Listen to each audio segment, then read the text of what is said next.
La source est toujours la charité. Mais les dimensions de cette charité à travers le monde, et spécialement pour le tiers-monde, ont pris les dimensions mondiales maintenant du développement. Notre grosse préoccupation, c'est de collaborer. Collaborer non seulement avec les secours catholiques nationaux, mais aussi avec les pouvoirs publics, avec la FAO, avec la Croix-Rouge internationale.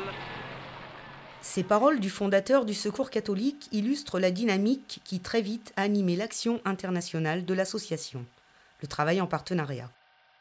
Une intuition qui la guide plus que jamais dans sa façon d'appréhender les relations avec les mouvements et services d'église des pays en voie de développement.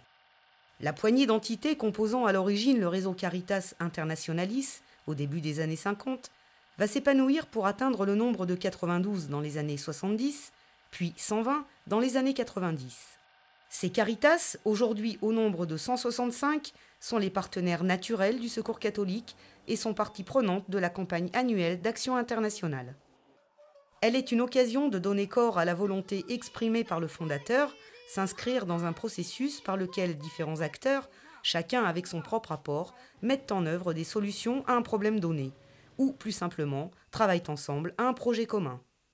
Le concept donc de partenaire s'est affiné au fil du temps. Au Secours catholique, on a essayé de développer une relation beaucoup plus horizontale entre des acteurs, services d'église, qui ont la même mission, qui ont la même vision, qui ont la même mission et qui mettent en œuvre cette mission de manière différente. Et certains ont besoin des autres. Voilà. Et on a découvert dans le courant des années 90 que si nos partenaires au Sud avaient besoin toujours d'un soutien financier, nous pouvions peut-être avoir besoin d'eux pour mieux lutter contre la pauvreté chez nous. Les partenaires nous apportent aussi dans notre travail ici, au quotidien, dans l'accueil des personnes et la lutte contre la pauvreté. Ils nous apportent parce qu'ils ont en particulier souvent une très forte expérience dans tout ce qui est mobilisation, action collective, comment travailler avec un groupe de femmes, comment stimuler l'épargne et le crédit avec les personnes, comment à partir de situations de très grande pauvreté dans les bidonvilles, etc., on peut se mettre ensemble pour améliorer nos conditions de vie et être dans un appui aussi à des organisations de base, sans forcément vouloir les intégrer au Secours catholique, mais les appuyer dans ce qu'elles vivent et renforcer au contraire leur propre dynamique. La région de Toulouse a vu se multiplier depuis peu de véritables bidonvilles dans lesquelles s'installent des populations roms originaires de Roumanie. À l'occasion de la campagne Action internationale de 2009, la délégation d'Ariège-Haute-Garonne a convié Mihail, directeur d'une association rome-roumaine, à se rendre sur les terrains et à engager un dialogue enrichissant avec les Roms. Pour nous, c'était déjà dans un premier temps important de mieux comprendre cette réalité humaine, de mieux comprendre la culture de ces personnes qui viennent chez nous, de mieux comprendre leurs motivations. L'enjeu du vivre ensemble dans l'avenir en Europe, notamment avec les Roms, c'est déjà de mieux les connaître. Notre témoin qui est lui-même d'origine rome, qui travaille avec eux, nous apporte une richesse d'informations et de connaissances que je pense plus on sera à partager, plus on donne des chances à améliorer la relation avec ces populations et à faire tomber les clichés et baisser la discrimination. S'il y a un projet, c'est du donnant-donnant, c'est de la réciprocité, c'est de la responsabilité partagée. Il nous rappelle avec force que c'est fondamental dans tout projet.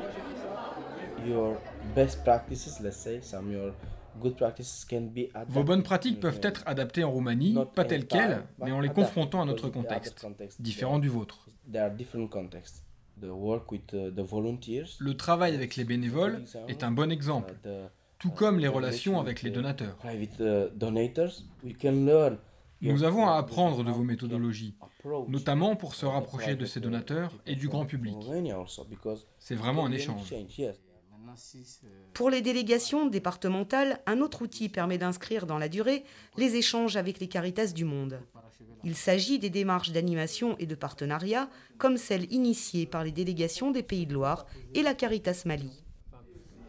Le Secours catholique est en partenariat depuis des années avec la Caritas du Mali. Ils ont eu cette idée d'aller au-delà des questions de financement, d'initier des rencontres d'échanges qui touchent les aspects de la vie de nos populations respectives et qui peuvent aboutir à des échanges, à un enrichissement mutuel.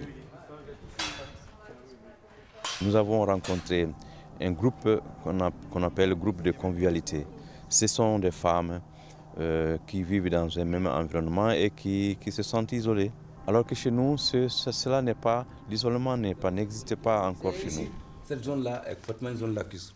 Ce lac fait parfois 25 km.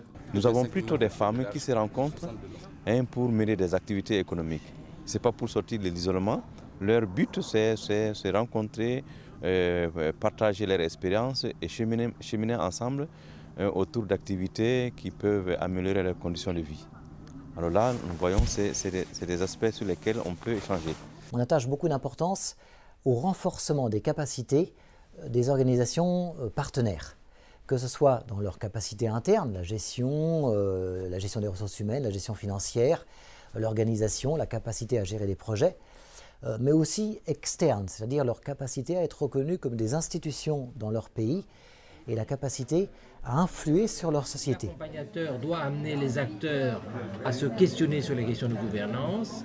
Il doit leur faire des propositions. Une autre étape du Secours catholique, qui est celle dans laquelle on vit aujourd'hui, qui a été une affirmation par l'Assemblée générale, par le Conseil d'administration et par l'Assemblée générale en 2002, de l'importance du travail sur les causes de la pauvreté à l'échelon international. Ce travail-là, il est extrêmement fondamental de pouvoir justement arriver à ce niveau plus global. Donc on passe d'un ancrage local qui est nécessaire, qui est extrêmement important, qui fait la crédibilité de notre action, à des constats et des engagements plus globaux, qui sont plus de l'ordre de l'engagement plaidoyer, de l'engagement plus politique.